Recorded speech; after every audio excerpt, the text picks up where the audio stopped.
வணக்கம். நம்ம மாயம் ஸ்டுடியோஸ் யூடியூப் சேனல்ல ஒரு நாளைக்கு 5 வீடியோஸ் போஸ்ட் பண்ணிட்டு இருக்கோம்.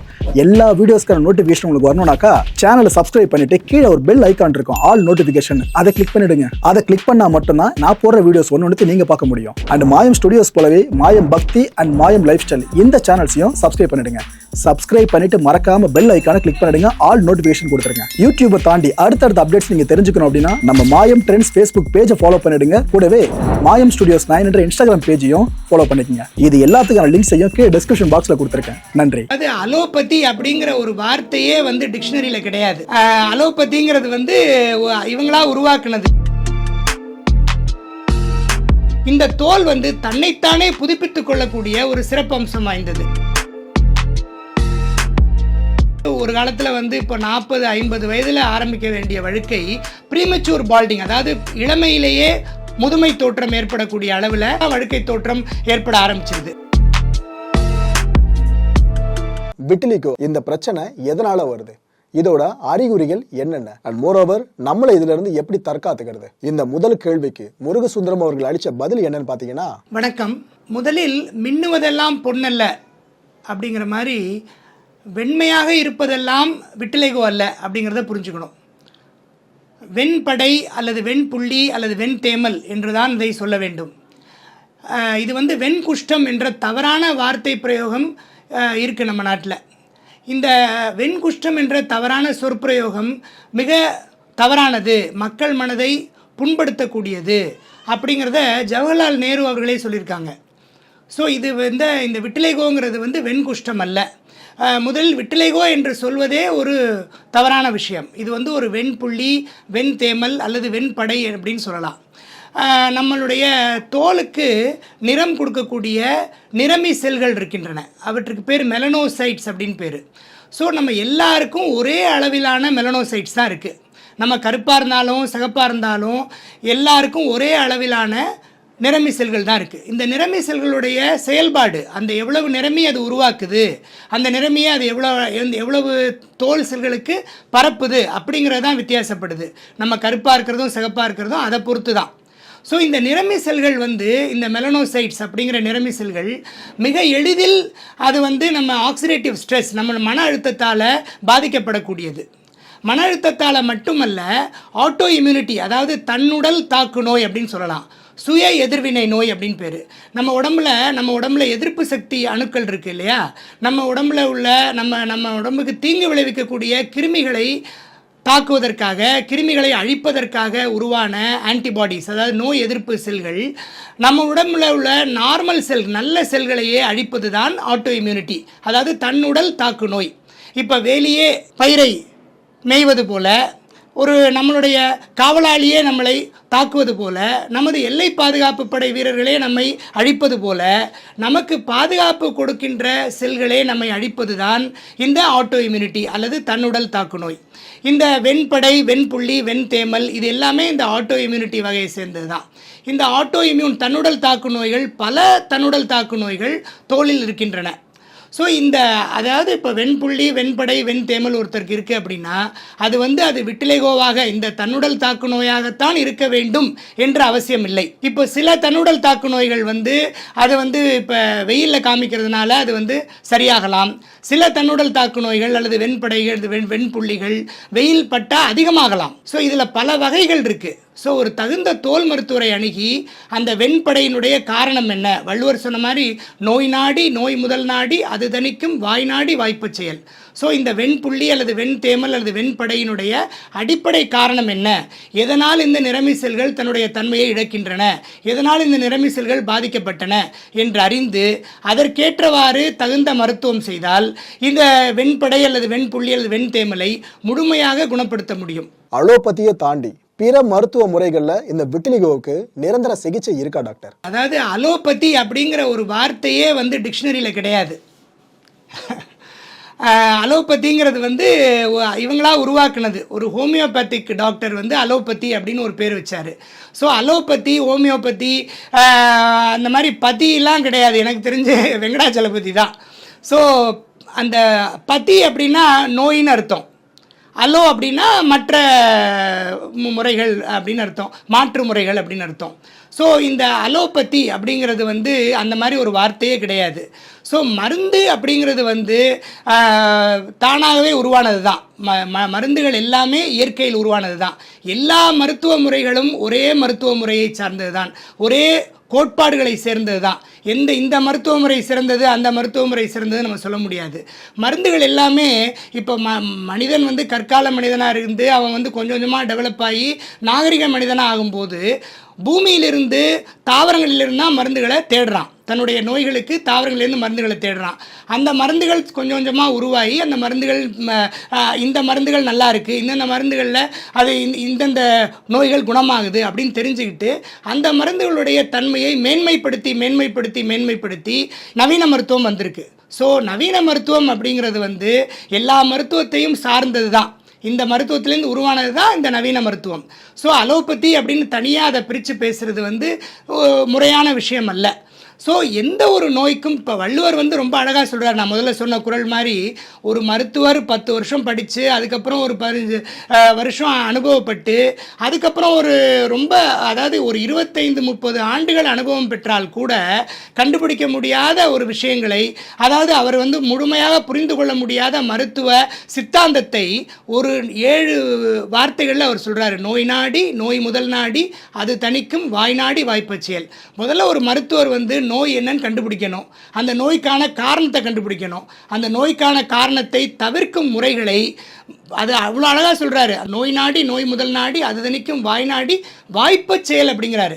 அந்த நோயாளிக்கு பொருந்தும்படி, அந்த நோயாளி அந்த மருந்துகளை வாங்கி உபயோகப்படுத்தும்படி, அந்த நோயாளிக்கு எந்த ஒவ்வாமையும் ஏற்படுத்தாதபடி அதை கொடுக்க வேண்டும் அப்படிங்கிறாரு. ஸோ இது மிக அழகாக நம்மளுடைய பல 2600 வருடங்களுக்காக நம்மளுடைய பழந்தமிழ் இலக்கியங்களில் சொல்லப்பட்டிருக்கு. இதையும் விட சிறப்பான கருத்துக்கள்லாம் நம்ம சங்க இலக்கியங்களில் இருக்குது. ஸோ அதனால் மருத்துவங்கிறது வந்து தொன்று தொட்டு இருக்கிறது தான். நிறைய பேருக்கு இருக்க பொதுவான ஆசை தான் என்னோட ஸ்கின் ரொம்ப ஷைனிங்காக இருக்கணும், நான் அதுக்காக என்ன பண்ணணும்னு சொல்லிட்டு. நீங்கள் பதில் சொல்லுங்கள் டாக்டர். இறைவனோ இயற்கையோ நமக்கு வழங்கப்பட்ட தோல் வந்து மிக மென்மையானது, மிக அதி உன்னதமான ஒரு உறுப்பு. தோல் செய்யக்கூடிய பணிகள் வந்து நம்மளால் வந்து கணக்கிடவே முடியாது. 24 மணி நேரமும் அது வேலை செஞ்சுட்டே இருக்குது. தோல் வந்து நம்ம உடலையும் பாதுகாத்து தன்னையும் பாதுகாத்து கொள்ள வேண்டிய மிக முக்கிய இதில் இருக்குது. இப்போ நம்ம உடலில் இருக்கக்கூடிய உறுப்புகள் அனைத்தையும் ஒரு கவசம் போல், ஒரு கேடயம் போல், ஒரு பை போல், ஒரு பெட்டி போல் தாங்குது. வெயில் அடித்தாலும் சரி, குளிர் அடித்தாலும் சரி, மழை பெஞ்சாலும் சரி, தோல் தான் நம்மளை வந்து பாதுகாக்குது. ஸோ அதனால் தோலை நம்ம நல்லா சிறப்பாக பாதுகாத்து பராமரிக்கணும். ஆனால் இந்த தோல் வந்து தன்னைத்தானே புதுப்பித்து கொள்ளக்கூடிய ஒரு சிறப்பு அம்சம் வாய்ந்தது. மற்ற எந்த உறுப்புகளுக்கும் தன்னைத்தானே புதுப்பித்து கொள்ளக்கூடிய சிறப்பு தன்மை கிடையாது. எல்லா உறுப்புகளும் எப்படி நம்ம பிறக்கும்போது உருவானதோ அதே அளவில் தான் இருக்கும். தோல் மட்டும்தான் வந்து தன்னைத்தானே புதுப்பித்துக் கொள்கிறது. இன்று புதிதாய் பிறந்தோம் அப்படின்னா நம்ம தோல் மூலமாக சொல்லலாம். தினம் தினம் நம்ம தோல் வந்து உதிர்ந்து புதிதாக வளருது. தினம் தினம் முடி வளர்ந்துக்கிட்டே இருக்குது, தினம் தினம் நகம் வளர்ந்துக்கிட்டே இருக்குது. நகம் வளர்ந்தா வெட்டுறோம், முடி வளர்ந்தா வெட்டுறோம், தோல் உதிர உதிர புது தோல் வருது. இந்த புது தோல் வந்து 54 நாட்களுக்கு ஒரு முறை நம்ம தோலில் நீங்கள் வந்து சின்ன வயசில் படிச்சிருப்பீங்க, அடித்தோல் அடுக்கு மேல் தோல் அடுக்குன்னு 2 லேயர் இருக்குது. 2 லேயர் சேர்ந்து மொத்தம் 7 லேயர்ஸ் இருக்குது.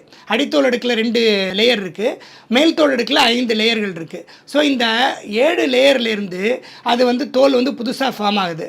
அடித்தோல் அடுக்கினுடைய பேசல் லேயர், அதனுடைய கீழ் அடுக்கிலேருந்து மேல் தோல் அடுக்குக்கு கொஞ்சம் கொஞ்சமாக வளர்ந்துக்கிட்டே வருது. 54 நாட்களுக்கு முறை இந்த சுழற்சி முறை ஏற்படுது. 54 நாட்களுக்கு ஒரு முறை பழைய தோல் தன்னுடைய உறுப்புகளை எல்லாம் இழந்து தோல் செதில் செதிலாக உதிர்ந்து மீண்டும் புதிய தோல் உருவாகிறது. இப்போ நம்ம வீட்டில் வந்து குப்பைன்னு சொல்லி பெருக்கி கூட்டுறோம் இல்லையா, அதில் 80% வந்து தோல் செதில்கள் தான், நம்மளுடைய முடி தான், நம்மளுடைய நகம் தான். ஸோ நம்ம தோலும் முடியும் நகமும் உதிர்ந்து புதிதாக வளரக்கூடிய சிறப்புத்தன்மை பெற்றது. ஸோ தன்னைத்தானே புதுப்பித்து கொள்ளக்கூடிய தன்மையை தோல் பெற்றிருப்பதால் நாம் ஒன்றும் பிரத்யேகமாக இந்த தோலை வந்து அதை வந்து ஒரு பொலிவுறவோ எதுவுமே செய்ய தேவையில்லை. நம்ம வந்து நல்ல ஆரோக்கியமான உணவு, நல்ல அமைதியான மனம், யாருக்கும் தீங்கு விளைவிக்காத நல்ல எண்ணங்கள் படைத்த மனம், நல்ல ஒரு மகிழ்ச்சியான ஒரு மனது இருந்தாலே நம் தோல் எப்போதும் பொலிவோடு இருக்கும். அதுதான் வள்ளுவ பெருந்தகை அழகாக அடுத்தது காட்டும் பளிங்கு போல் நெஞ்சம் கடுத்தது காட்டும் முகம்னு சொல்கிறாரு. ஸோ அவர் முகம்னு சொல்கிறது தோல் முடி நகம் தான். ஸோ நம்ம மனத்தில் நம்ம என்ன நினைக்கிறோமோ, நம்ம மனம் எப்படி இருக்கோ அதை காட்டக்கூடிய கண்ணாடி தான் தோல் முடி நகம். ஸோ இப்போ நம்ம மனசில் வந்து நம்ம சோகமாக இருந்தோம்னா ஸ்கின் ஒரு மாதிரி டல்லாக இருக்கும். உடனே நம்ம ஃப்ரெண்டு கேட்பான், என்னப்பா ஒரு மாதிரி டல்லாக இருக்கே அப்படின்னு. நம்ம கோவமாக இருக்கோம், ஆனால் அந்த கோவத்தை காட்டிக்கூடாதுன்னு நினச்சா கூட தோல் வந்து சிகப்பாக காட்டி கொடுத்துரும். நம்ம சந்தோஷமாக இருக்கோம், நம்ம தோல் மலர்ச்சியாக இருக்கும், ரொம்ப நம்ம பார்த்தா என்னப்பா இன்றைக்கி ரொம்ப பிரைட்டாக இருக்கே அப்படிம்பாங்க. ஸோ இது தானாக நடக்கக்கூடியது, நம்ம எதுவுமே செய்ய தேவையில்லை. 3 விஷயங்கள் தான். தினமும் தலை குளிக்கணும், தினமும் நம்ம உடம்புக்கு குளிக்கணும், நல்ல மென்மையான சோப்பு ஷாம்பு பயன்படுத்தணும், நல்ல ஆரோக்கியமான உணவை சாப்பிடணும். ஆரோக்கியமான உணவு அப்படின்னா நம்ம கார்போஹைட்ரேட் மாவு சத்து உணவுகளை தவிர்த்து புரதசத்து உணவுகள் அதிகமாக சேர்த்துக்கணும். பழங்கள், காய்கறிகள் இதெல்லாம் அதிகமாக சேர்த்துக்கணும். ஏன்னா அதில் தான் வைட்டமின்ஸ், மினரல்ஸ் இதெல்லாம் இருக்குது. 3வதாக மிக முக்கியமானது, நம் மனம் மிக ஆரோக்கியமாக இருக்கணும். ஸோ உடலையும் மனதையும் நம்ம எப்பவும் பிரித்து பார்க்கவே முடியாது. மனம் ஆரோக்கியமாக இருந்தால்தான், மனம் மகிழ்ச்சியாக இருந்தால்தான், மனம் மிக நலமாக நல்லெண்ணங்களோடு இருந்தால்தான் தோல் பொலிவாக அழகாக மிளிரும். இதில் எந்த சந்தேகமும் இல்லை. இந்த வழுக்கை அப்படின்றது ஏற்படுறது எதனால டாக்டர்? அண்ட் முக்கியமாக இந்த வழுக்கை ஏற்படுது அப்படின்னு ஆரம்ப கட்டத்திலேயே நம்ம எதை வச்சு தெரிஞ்சுக்கிறது? அதாவது இப்போ ஆண்களுக்கு எப்படி வழுக்கை விழலாமோ அதே மாதிரி பெண்களுக்கும் வழுக்கை விழலாம். இப்போல்லாம் வந்து வழுக்கை வந்து ஒரு காலத்தில் வந்து இப்போ 40-50 வயதில் ஆரம்பிக்க வேண்டிய வழுக்கை ப்ரீமெச்சூர் பால்டிங், அதாவது இளமையிலேயே முதுமை தோற்றம் ஏற்படக்கூடிய அளவில் ஒரு 18 வயசு, இன்ஃபேக்ட் வந்து 13-14 வயசுலலாம் வழுக்கை தோற்றம் ஏற்பட ஆரம்பிச்சிருது. இந்த வழுக்கை வருவதற்கு மிக முக்கியமான காரணம் வந்து தலையில் வரக்கூடிய பொடுகு. ஸோ பொடுகு தான் வந்து முதன்மை காரணமாகவும் அமையுது. ஸோ பொடுகு இல்லாமல் இருக்கணும் அப்படின்னா நம்ம தினமும் தலை குளிக்கணும். நம்ம தினமும் தலை குளிக்கிறதுனால நமக்கு தலைவலியோ சைனஸ் பிரச்சனையோ இல்லை வந்து சளி பிடிக்கிறதோ எந்த விதமான ஒவ்வாமையோ ஏற்படாது. தலை குளிக்கிறதுனால அந்த தலைக்குள்ளே ஈரம் போயிடாது. நம்ம மூளைக்குள்ளேயோ நம்ம மூக்குலையோ இல்லை சைனஸ் ஏரியாஸ்லேயோ அந்த தண்ணீர் அந்த ஈரம் போகாது.